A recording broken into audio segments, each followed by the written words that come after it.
Welcome back, folks, to Love Remember. Today's Sunday, May 4th, 2025. And boy, is there a lot to uncover today. Before we get into what we really came to talk about, Donald Trump's Meet the Press interview, I want to start with a few things that are happening right now. First of all, in Ukraine, just this morning, Russia launched another massive drone and missile assault on Kiev, injuring over a dozen civilians, including children, and striking residential areas and power grids, not military facilities. These are not isolated attacks, folks. These are daily acts of terrorism, and they're happening under the shadow of a so-called ceasefire that Putin claims is coming next week. Next week, remember, May 8 to 10, the parade he's having? While these missiles are raining down every day, including today. And yesterday, I posted a live video from the protests in Boca Raton, Florida. This was just one of many across the country where people are standing up against Donald Trump. The energy there was incredible, and these protests matter. They're showing that people are paying attention, that we won't be silent. And I want to say something else. In just 1 month, that's right, folks, 1 month, this community has grown into one of the most powerful voices in global politics. For the last 3 weeks, we've been in the top 5 in world politics across Substack. And that's just not a number. That's a movement. And we're only getting started. Remember that. But we can't slow down. We need to push even harder right now. We need to tell a friend, bring them along. This is not a one-man fight. Remember, what I'm about to share with you proves why this matters more than ever. Because today, that's right, today, folks, Donald Trump told you who he is in his own words. Something that I've been telling you for a while. Everything I've been warning you about. Everything my sources have been telling me.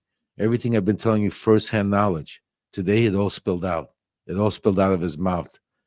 Right on Meet the Press. You don't need to guess anymore, and you don't need to read between the lines. He went from saying he doesn't know if a president has to uphold the Constitution. That's right, folks. Just think about that.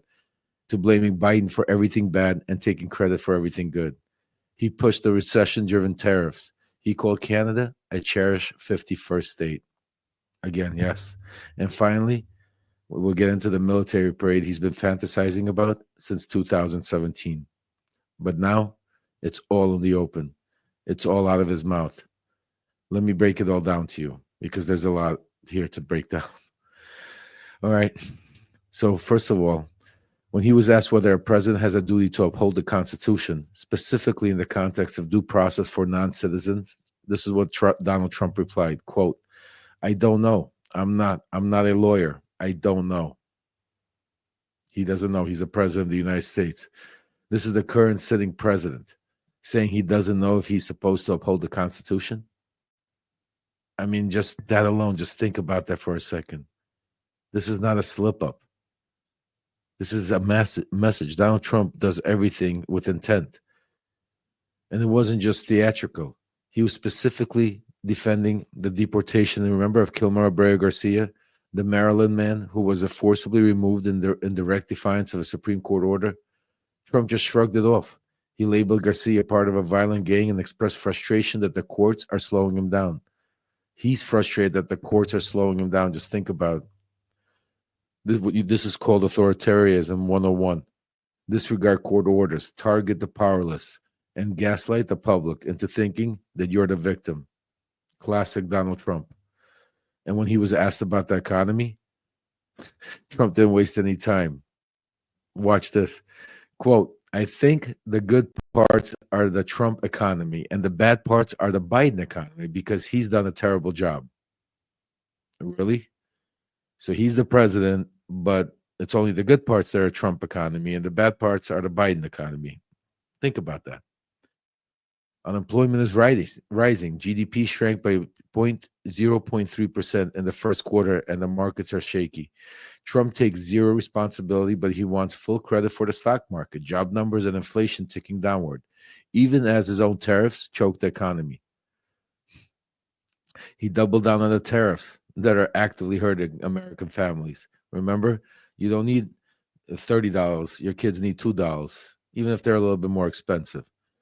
He calls them short-term pain, long-term gain, even though there's no evidence of any long-term plan. Food prices are rising. Small businesses are struggling. First quarter GDP is already negative. This is called a Trump recession.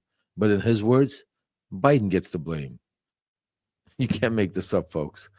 And in this interview, Trump said, Canada, quote, Canada is a cherished 51st state. Yep, he's still pushing the Canada 51st state, folks. He said it while talking about trade and friction at the northern border. But let's be real. This kind of talk isn't just symbolic. It's really, really dangerous. Even though he followed up by saying military action is highly unlikely, but the rhetoric echoes every strongman playbook. Normalize the outrageous, test the limits, and float it like a joke. Until it's not. Now let me tell you about something personal. The parade. It was never about any military. It was all about him, Donald J. Trump. I remember back in 2017, right after Trump got back from France, he had just witnessed the Bastille Day parade in Paris, and he loved it. He came back obsessed. I remember I was there in Washington with Rudy at the time. He wasn't talking about honoring the troops or showing American strength. He wanted a parade for himself. But back then, there were certain guardrails then. There were certain advisors that managed to talk him out of it. There were still a few barriers in place, but I remember vividly how serious he was. It wasn't about patriotism. It wasn't about the military. It was about a spectacle. He wanted tanks, missiles, the full show, like something straight out of Moscow or Pyongyang. But it was all for his own ego, folks. And now in 2025, those guardrails are gone. He just announced a $45 million military parade for June 14th, folks. That's right, $45 million military parade, which just happens to be his birthday. Think about that. And when asked about the cost, here's what Trump said, quote, it's peanuts compared to the value of doing it. 45 million peanuts? That's how he described it. That's taxpayer money. That's your money.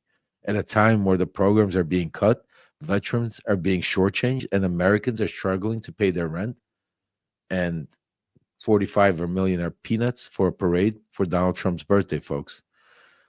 If that's not dictatorship, I don't know what is.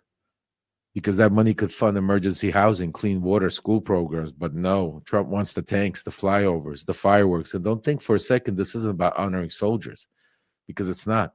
This is about celebrating himself. And you know the real kicker? After years, just think about years of downplaying Putin's ambition, of Putin taking over all of Ukraine. Remember, Trump always played that down. Well, now Trump finally admitted it on Meet the Press. Putin wants all of Ukraine, not just Donetsk, not just Crimea, the whole country. If it weren't for me, I think he'd want to take over the whole country, Trump said. This is what I've been telling you all along, folks. Putin's goal has always been full control over Ukraine. And that's just the beginning, because from there it goes to Poland and then Europe. And now Trump is saying it out loud. But instead of standing firm, Trump talks about walking away from the peace talks if there's no progress.